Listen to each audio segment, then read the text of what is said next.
先日住んでいる自治体の農業委員会に農地の利用権設定の申請用紙を提出してきました。これで私も晴れて正式に農地を借りることができました。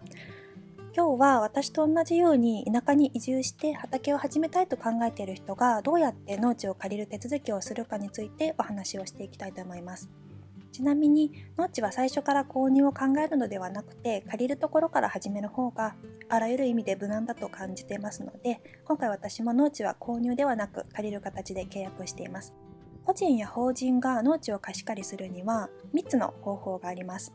1つは農地法による許可を得て行う方法。2つ目は農業経営基盤強化促進法によって利用権を設定する方法。3番目は農地中間管理機構を活用する方法。以上の3つがあります。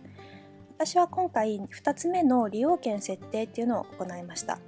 というのも農地の貸し借りに関しては市町村によって取り扱いが全然違うんです。私が住んでいる市町村では農地の売買でなければ農地法による許可を得て行う方法は特に必要なく、利用権の設定のみで大丈夫だというふうに案内されました。利用権の設定に関する申請の書類としては A3 ぐらいのペライチの紙1枚に該当の地番と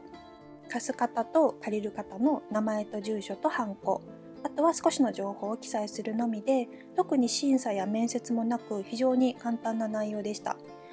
想定してたより随分あっさり契約ができてほっとしました。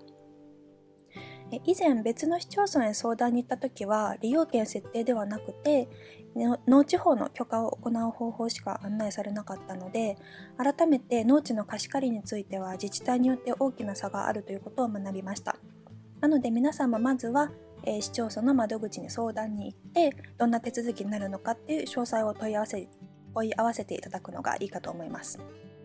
農地法の改正に伴って少し難易度の高かった加減面積要件っていうのも撤廃されましたし、私のようにまず小さい面積から畑をしたい、農業をしたいっていう参入者には始めやすくなってきている状況だと思います。ただ貸してくれる農地が見つかったとしても、やはりきちんと正式な手続きをするのを私はお勧めしたいです。口約束だけの農地の貸し借りっていうのは実は慣例的に多くあるんですけど、厳密に言うと農地法違反になりますし、口約束だけで農地を借りてるとある日突然地主さんにもう来月から土地返してと言われたりとかして辛い思いをすることもあると思います。また正式な手続きをしていると自治体によって活用できる補助金や事業などもあります。ぜひそういった意味でも正式な手続きを結ぶことをお勧めしています。まとめると、農地を借りる手続きについては、まずは各市町村に詳細を問い合わせてみてください。今日は以上です。ありがとうございます。